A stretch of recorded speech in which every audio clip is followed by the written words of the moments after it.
할렐루야, 이완 강도사입니다. 오늘 함께 나눌 하나님의 말씀은 마가복음 5장 1절에서 20절까지의 말씀입니다. 예수께서 바다 건너편 거라사인의 지방에 이르러 배에서 나오심에 곧 더러운 귀신 들린 사람이 무덤 사이에서 나와 예수를 만나니라. 그 사람은 무덤 사이에 거처하는데 이제는 아무도 쇠사슬로도 맬 수 없게 되었으니 이는 여러 번 고랑과 쇠사슬에 매었어도 쇠사슬을 끊고 고랑을 깨뜨렸음이러라. 그리하여 아무도 그를 제어할 힘이 없는지라. 밤낮 무덤 사이에서나 산에서나 늘 소리 지르며 돌로 자기의 몸을 해치고 있었더라. 그가 멀리서 예수를 보고 달려와 절하며 큰 소리로 부르짖어 이르되 지극히 높으신 하나님의 아들 예수여, 나와 당신이 무슨 상관이 있나이까? 원하건대 하나님 앞에 맹세하고 나를 괴롭히지 마옵소서 하니, 이는 예수께서 이미 그에게 이르시기를 더러운 귀신아 그 사람에게서 나오라 하셨습니다. 이에 물으시되 내 이름이 무엇이냐? 이르되 내 이름은 군대니 우리가 많은 민이이다 하고 자기를 그 지방에서 내보내지 마시기를 간구하더니, 마침 거기 돼지떼의 큰 떼가 산 곁에서 먹고 있는지라. 이에 간구하여 이르되 우리를 돼지에게로 보내어 들어가게 하소서 하니 허락하신대 더러운 귀신들이 나와서 돼지에게로 들어가매 거의 2,000마리 되는 떼가 바다를 향하여 비탈로 내리다라 바다에서 몰사하거늘 치던 자들이 도망하여 읍내와 여러 마을에 말하니 사람들이 어떻게 되었는지를 보러 와서 예수께 이르러 그 귀신 들렸던 자 곧 군대 귀신 집혔던 자가 옷을 입고 정신이 온전하여 앉은 것을 보고 두려워하더라. 이에 귀신 들렸던 자가 당한 것과 돼지의 일을 본 자들이 그들에게 알림해 그들이 예수께 그 지방에서 떠나시기를 간구하더라. 예수께서 배에 오르실 때 귀신 들렸던 사람이 함께 있기를 간구하였으나 허락하지 아니하시고 그에게 이르시되 집으로 돌아가 주께서 내게 어떻게 큰일을 행하사 너를 불쌍히 여기신 것을 내 가족에게 알리라 하시니, 그가 가서 예수께서 자기에게 어떻게 큰일 행하셨는지를 데가볼리에 전파하니 모든 사람이 놀랍게 여기더라. 아멘. 성경에는 수많은 이적과 기사들이 기록되어 있습니다. 특별히 예수님의 공생애가 시작되고 나서는 늘 언제나 이적과 기사들이 따랐던 것을 성경은 기록하고 있습니다. 이와 같은 이적과 기사는 자연 법칙을 깨는 사건이 아니라 하나님께서 행하신 놀라운 역사입니다. 이것은 하나님의 사랑과 긍휼을 드러내는 역사적 행위이며 단순히 놀라운 기사나 경이로운 사건 정도가 아니라 자기 백성을 위하여 구속하시고 그 뜻을 전달하시며 가르치시는 하나님의 표적입니다.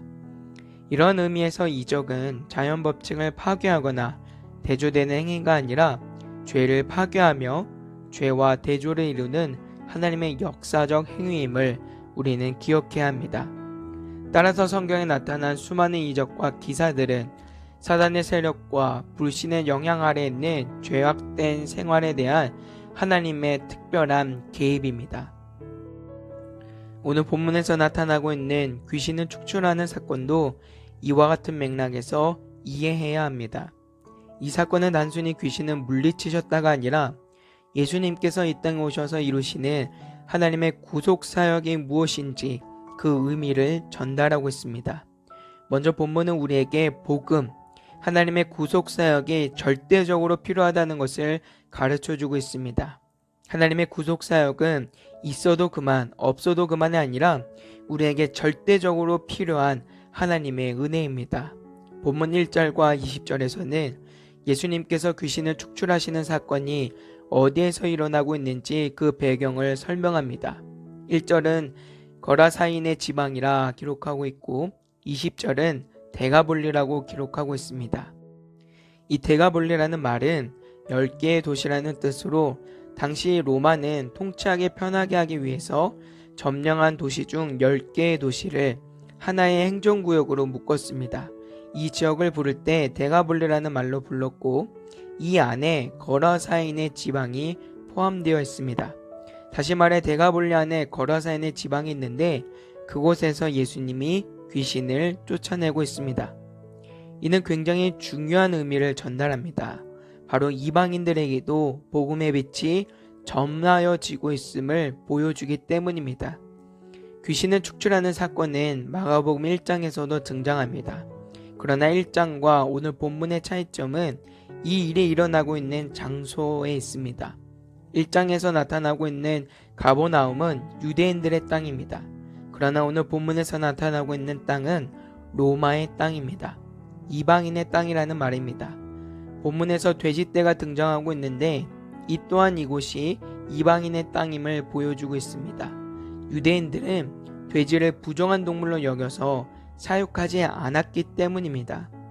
이와 같은 사실을 통해 성경은 유대인들에게만이 아니라 이방인들에게도 복음의 빛이 밝히 비춰지고 있음을 보여주고 있으며 복음은 유대인과 이방인이 아닌 모든 죄인들에게 있어 반드시 필요함을 가르쳐주고 있습니다. 그럼 왜 우리의 삶에 복음이 필요할까요? 죄인의 끝은 멸망밖에 없기 때문입니다. 오늘 예수님께서 만나신 귀신 들린 자는 죄와 사망의 권세에 묶여있는 죄인의 모습을 보여주고 있습니다. 그리고 그것이 얼마나 큰 결박과 짐이었는지 성경은 말씀합니다.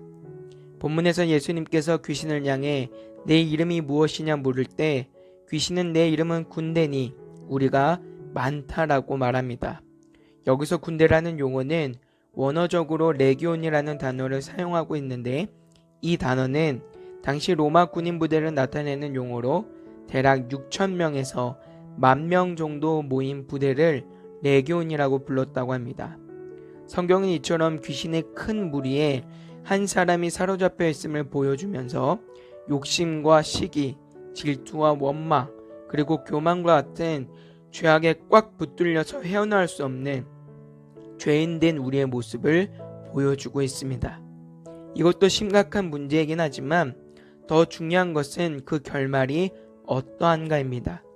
군대라 말하는 귀신이 예수님을 대적할 수 없음을 알고 그곳을 나와 돼지떼에 들어가게 해달라고 합니다.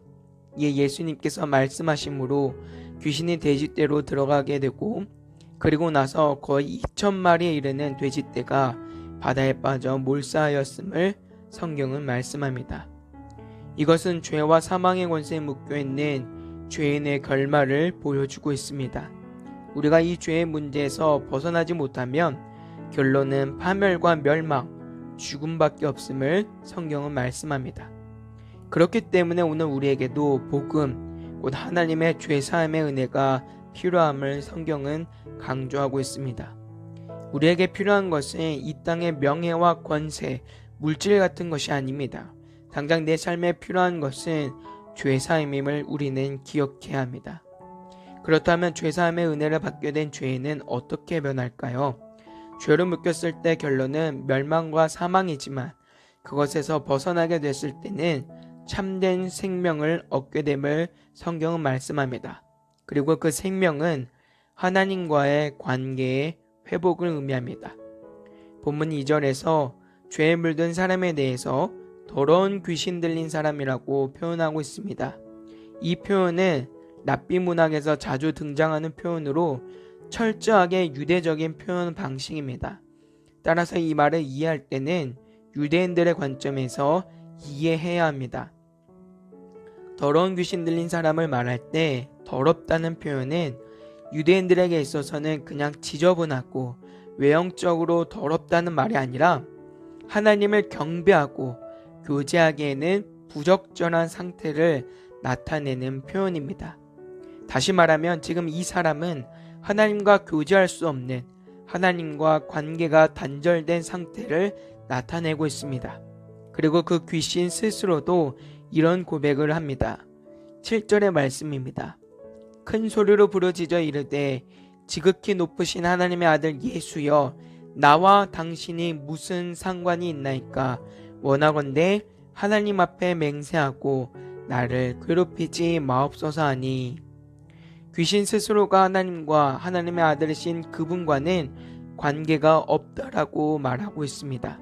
그 스스로가 나는 하나님과 단절된 자임을 고백합니다. 이것이 죄인의 상태입니다. 하나님과 관계가 없는 것, 하나님과 관계가 단절된 것, 그것이 바로 죄요. 성경은 죽음이라고 말씀합니다. 그래서 이 죄악에서 건져졌다는 것은 하나님과의 관계가 회복됐다는 것을 의미합니다.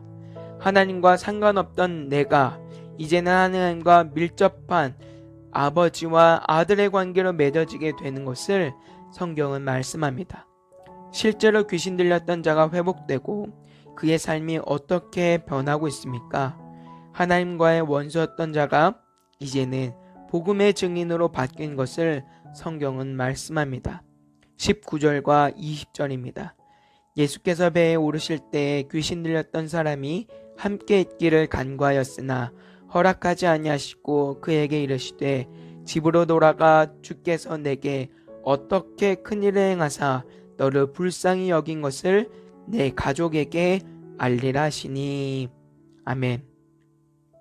사랑하는 여러분, 오늘 귀신을 쫓아내시는 예수님의 사역은 죄인된 우리의 삶에 복음의 빛을 밝히 비춰주셔서 죄와 사망에서 건지시고 하나님과 관계를 회복하시어 하나님의 원수, 대적자가 아닌 복음의 증인으로 하나님의 자녀로 살아가게 하시는 하나님의 구속사역을 가르쳐주고 있습니다.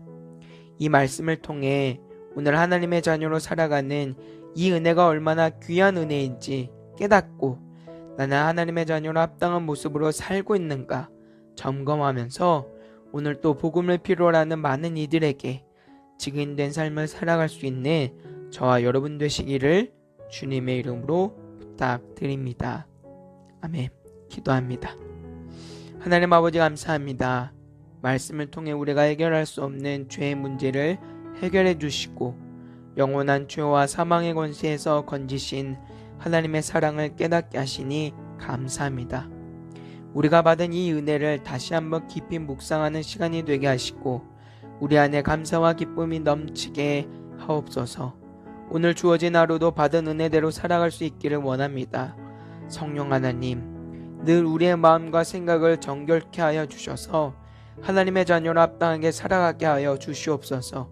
아직 이 땅에 복음이 필요한 많은 이들이 있습니다. 그들에게도 우리의 삶이 참된 증인된 삶이 되게 하여 주셔서 저들도 속히 주께로 돌아가게 하여 주시옵소서. 예수님의 이름으로 기도합니다. 아멘.